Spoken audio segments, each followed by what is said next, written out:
Son of the former president, the former CIA director. Marvin Bush ran security for this whole complex. And guess when his 2-year contract ended? This is the Associated Press on September 11th. And where did the media pick up on this story? From Barbara Bush's own memoir, Reflections. She wrote about it in the book. Then you have the firefighters telling Associated Press reporters to get back, to get away from the building, that Building 7 was about to come down. And then it magically did come down. And then the University of New York and the U.S. Geological Survey, federal and state, both seismographs picked up explosions going off, the classical pattern of a controlled demolition. He said that they made the decision on the afternoon of 9/11 to go ahead and pull or demolish Building 7, and that they gave the order and watched the building go down. Building 7 is further away from the towers and was not hit by planes. It's further away from the towers than buildings right across the street like the Millennium Hilton and others. So if your building's owned by Larry Silverstein, it collapses because he's got a big fat insurance policy. But if your building's closer and owned by somebody else, it doesn't get damaged at all. Why is the story of Building 7 so important? Why have we spent so much time on it? Because the official story is that the 2 planes that hit Tower 1 and 2, the big 110-story buildings, caused them to collapse, even though a modern steel building had never collapsed from fire.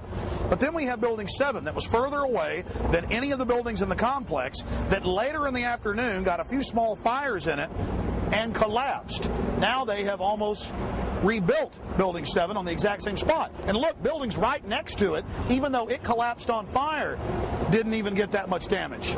And then we have this huge building that was right beside Tower 1 and 2 that was hit by giant chunks of the building that did catch on fire, but nothing collapsed. The difference between that building and the new Building 7 is that Larry Silverstein doesn't own that building. Larry Silverstein doesn't own the Millennium Hilton that was closer than Building 7. But every building he owned either caught on fire or mysteriously collapsed. There has been over 100 uncontrolled fires in skyscrapers in the last 50 years, and never has one collapsed or come close to collapsing from fire. Only earthquakes and demolitions have brought these modern structures down. Then we look at the fires in Building 7, and they would be called moderate by any firefighting manual, but still the building collapsed. Building 7 had sporadic fires in it for 6 hours. Other skyscrapers, as we mentioned, have burned for days or even weeks. Why don't they collapse? Because steel doesn't begin to weaken until after 2,000 degrees of temperature. Around 2,500 it becomes red hot, and at around 3,000 degrees starts to melt. Another example of this was the Windsor building in Madrid, Spain in mid-February of 2005. It burned for 2 days at temperatures much higher, with white-hot flames shooting out of it for hundreds of feet. As we watched the Windsor building burn, I was amazed to watch the media of the world say, well, the World Trade Center towers and Building 7 fell from fire, so it's going to fall. We're just waiting for the collapse. But the collapse never came. All the major support pillars held fast. Steel doesn't melt at that temperature. According to official reports, Building 7 wasn't even in the debris field of Tower 1 and 2. And that's why it's important to look at buildings like Bankers Trust.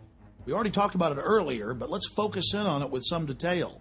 It was right up against the South Tower, only about 45 feet away, and large chunks of the South Tower fell directly into Bankers Trust. But Bankers Trust is like all other modern steel buildings. It's like the big building in Madrid, Spain. Despite the fact that fires raged through many of its floors and that huge pieces of debris fell on top of it and up against it, it didn't collapse. The architect of the World Trade Center towers, Nomura Yamasaki, told the press many times before 9/11 that he specifically designed the towers to take massive passenger jetliner impacts. The construction and project manager for the World Trade Center complex, Frank DiMartini, told the press multiple times that they designed the towers not to just take one large jetliner impact, but at least 2 and not collapse. And other world-renowned engineers and architects went public as well. But that didn't matter for the mainstream media. They simply ignored their protest. Senior firefighter Lou Caccioli, who survived the collapse of the World Trade Centers, reported that bombs were clearly going off inside the structure. He told People magazine this the day after 9/11. When we spoke to him, he said he couldn't talk about it. Professor Van Ramiro, Vice President for Research at New Mexico Institute of Mining and Technology, told the Albuquerque Journal that the implosions of the towers were too mathematical to be a chance result of airplanes, and that only controlled demolitions could have brought the buildings down. Then Kevin Ryan, an executive engineer with Underwriters Laboratories, or UL, that certifies most big buildings in America, went public and said, "It's impossible. Jet fuel wouldn't have melted the columns in Tower 1 and 2. This is from the organization that underwrote the towers. Then Firefighter Engineering, the oldest engineering publication in United States history, went public and said, "There's no way jet fuel made that happen. And stop hauling away the debris. Stop covering up the crime scene." We've got 7 different tapes showing different groups of firefighters saying the towers looked like they were brought down by bombs, that they heard explosions. But in the interest of time, here is just one of those clips shot by 2 French brothers who were making a documentary about New York firefighters on the morning of 9/11. We came down. It was much worse than it was when we went up. Right?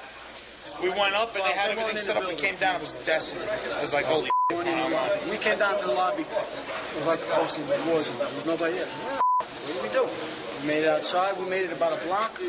We made it at least 2 blocks, and we started running. Floor by floor, it started popping out. It was if they had detonated. If they were planned to take down a building. Boom, boom, boom, boom, boom, boom, boom. NBC's Pat Dawson is close to the scene of that attack. Pat? Pat, Matt, can you hear if we are, yes, I can, Matt.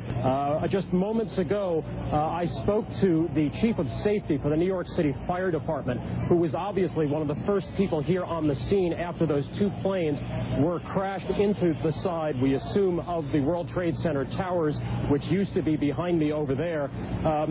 Chief Albert Turry told me that he was here just literally 10 or 15 minutes after the events that took place this morning. That is the first crash. He had roughly 10 alarms, roughly 200 men in the building trying to effect rescues of some of those civilians who were in there, and that basically he received word of the possibility of a secondary device, that is another bomb going off.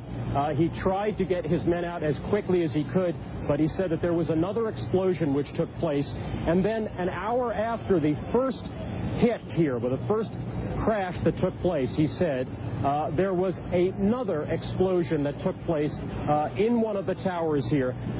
So obviously, according to his theory, he thinks that there were actually devices that were planted in the building. The second device he speculates, was probably planted in the building. So that's what we have been told by Albert Turry, who is the chief of safety for the New York City Fire Department. He told me that just moments ago. And a CBS News chopper in the air over the towers reported the same thing.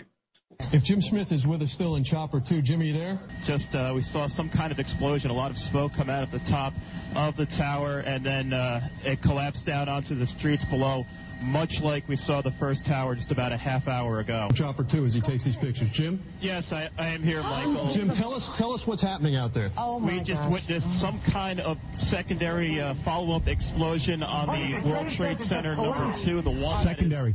We've all unfortunately seen the famous photos of victims jumping out of Tower 1 and 2. But that happened in the first 15 minutes while the jet fuel was still burning.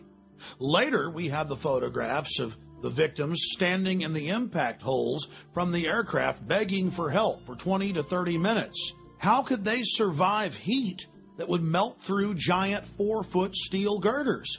The answer is they couldn't. And the firefighters are on record as saying the fires were almost out. The fact is, the temperatures had dropped dramatically. The fires were almost extinguished. The people were in the open wounds in the sides of the buildings begging for help. Help that did come in the form of the valiant firefighters who had the buildings blown up